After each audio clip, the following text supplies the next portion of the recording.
السلام عليكم ومرحبا بكم في قناة لمسة بلادي. عواشركم مبروكة وإن شاء الله باش تمنيتوا. عيدكم مبارك سعيد وبأجمل المتمنيات يا رب ليكم والأسر ديالكم.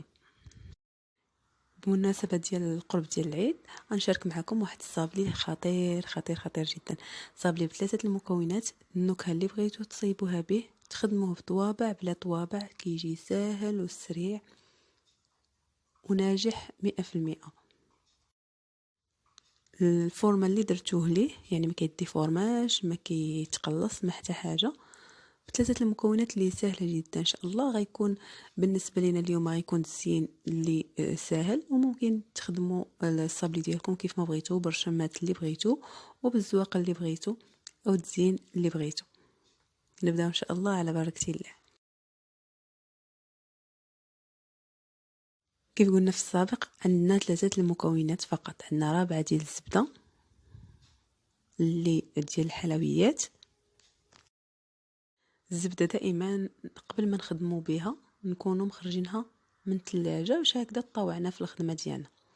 غنضيف عليها واحد 100 غرام ديال الزبده اللي كتاكلوا، الزبده اللي كتعجبكم، اللي كيعجبكم المذاق ديالها، يعني ديال الدهين ديال الخبز. نضيفوا 100 غرام، يعني في المجموع هنايا عندنا 350 غرام. 350 غرام غنضيفوا عليها النص ديالها ديال السكر كلاصي. بالنسبه للكميه ديال السكر كلاصي اليوم عندنا 175 غرام، يعني درنا نص كيلو ديال الزبده غنديروا ربعه سكر كلاصي. درنا ربعه ديال الزبده، نص ربعه ديال السكر كلاصي، نخدموه مزيان. كيف لاحظتوا فنكهنا فقط بالفاني، ممكن تنكهوا بقشره ديال الليمون، قشره ديال الحامض، بالفاني، باي حاجه اختاريتوها.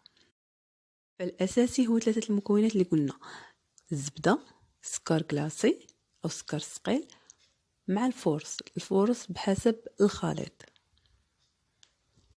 هنا بالنسبه للفورس من الاول غربلت 750 غرام ديال الفورس، تقريبا كيلو الا ربع ديال الفورس اللي غربلت.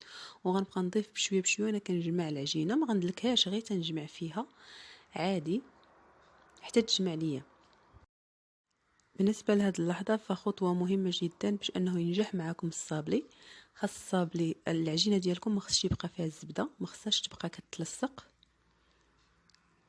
باش يكون صابلي اللي ناجح. لانها واخا تجمع لكم وممكن انكم تشكلوها كيف ما بغيتو، اذا ما خدتش حقها ديال الفورس او ديال الدقيق فالوقت اللي غطيب غتكون فتيه بزاف، ما غتجيكمش مقرمشه نهائيا. يعني نردوا البال لهاد النقطه.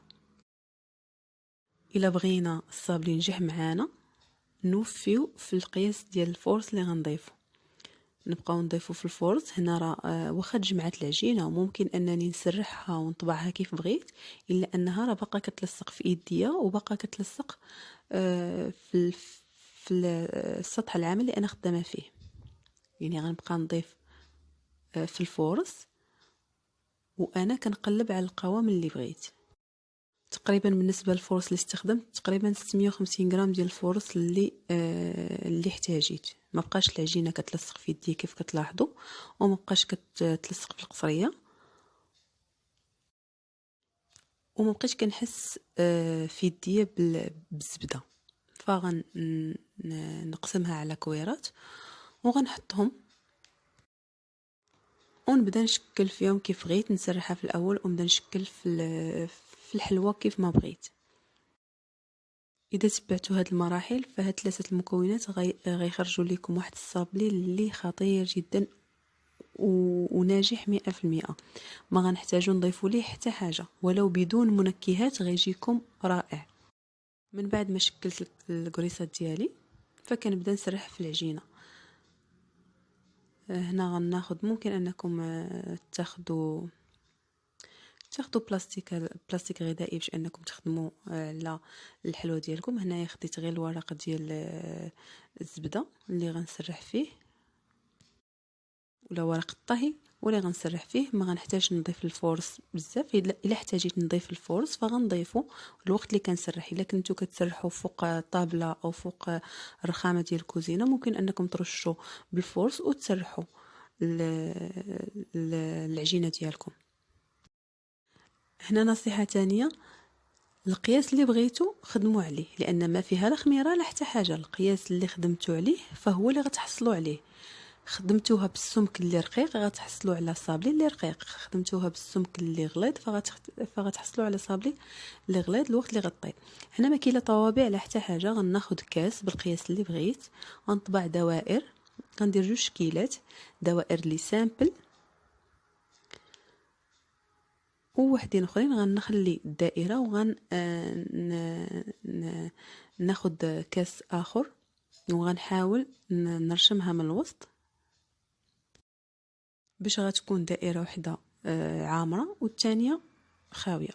ودائما الكاس اللي كنطبع به نحاول نعمره بالفورس من التحت من الراس ديالو اللي كنطبع به باش هكذا ما يلصقش ليا في العجينه.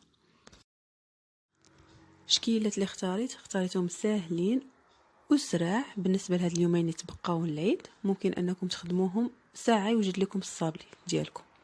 هاد القياس اللي اختاريت فهو اللي غيبقى، لانني غنلصق الدوائر ديالي على زوج، فغناخد العجينه اللي غتكون رقيقه. هنا من بعد ما كملت الكميه كامله اللي عندي كندخلهم فران. هنا عندي الفران عادي، كنسخنوا واحد شويه ومن بعد كندخلهم كنشعل عليهم غير من التحت حتى تنحس بالصابلي بدا كيطيب. كتلاحظوا هنايا الوقت اللي كيبدا يتحرك من بلاصتو فهو بدا كيطيب.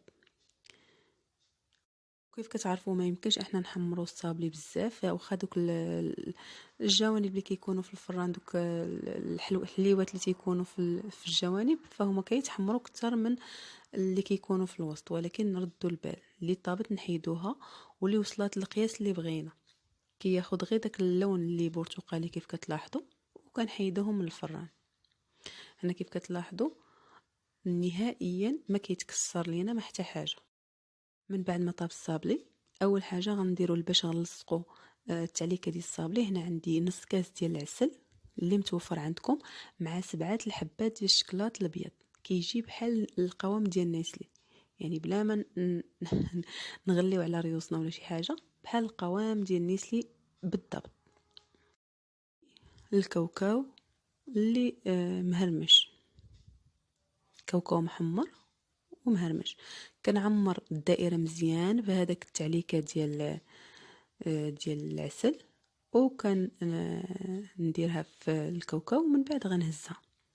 وبالنسبه للدوائر الاخرين فغنلصق بنفس الخليط اللي هو العسل والشكلاط الابيض حتى نكمل الدوائر اللي بغيت. يعني هادو هما جوج الاشكال بنفس الطريقه اللي درت. من بعد ما كنكمل الكميه ديالي كامله كناخذ الدوائر اللي ماشي خاويين من الوسط كندهنهم بديك التعليكه من الجناب باش هكذا يلصقوا ليا، وكندير واحد المعلقه صغيره ديال الكونفيتير اللي متوفر عندكم، المربى اللي بغيتو سواء ديال الفريز سواء ديال المشماش اللي عندكم، وكنغطي بالدائره اللي خاويه من الوسط. كنكمل بهذه الطريقه بالنسبه للشكل الاول حتى تنسالي الكميه كامله. بالنسبه للشكل الثاني في النص كنديروا في ديك التعليكه وكنعمروا بالكاوكاو مهرمش اللي عنده اللوز ولا اللي كيفضل اللوز فيديروا. ممكن ديروا اللوز، ممكن ديروا بيستاش، ممكن ديروا النوازيت اللي متوفر عندكم. كنعمر النص الاولاني والنص الثاني فكناخذ الشكلاط اللي مذوباه في حمام مريم كنعمرو كامل بالشكلاط الاسود من الجهه القداميه ومن الجهه اللورانيه حتى نكمل الكميه كامله اللي عندي. انا الجهه اللي عمرتها بكاوكاو فدرت لها نفس التعليكه اللي درت، يعني نفس هذاك العسل، ونخليهم ينشفوا ومن بعد فنقدمهم بالصحه والراحه. فالحليوه كتجي سهله كتجي لذيذه. بالنسبه للناس اللي ما كيبغيوش السكر بزاف ممكن انهم ينقصوا من الكميه ديال السكر، واذا تبعتوا الخطوات فغيجي صابلي ناجح 100%. كيجي لذيذ سهل وسريع بلا طوابع بلا كتلة القوام مع هذا الغلاء. فهذه هي الحليوه اللذيذه اللي بغيوها الوليدات وحتى الكبار. عيدكم مبارك سعيد، كل عام وانتم بالف خير وبسلام عليكم.